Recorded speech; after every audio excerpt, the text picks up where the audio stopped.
நிலைத்திருங்கள்.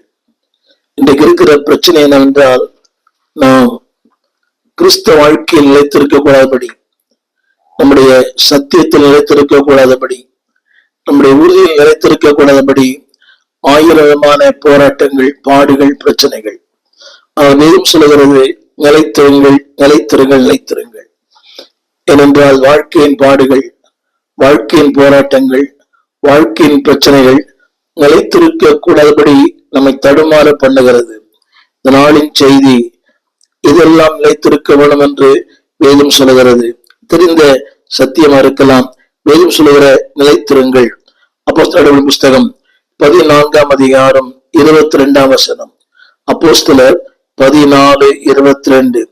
அந்த வார்த்தை இப்படி சொல்லுகிறது, சிசுடைய மனதை திடப்படுத்தி விசுவாசத்தில் நிலைத்திருக்கும்படி அவர்களுக்கு புத்தி சொல்லி.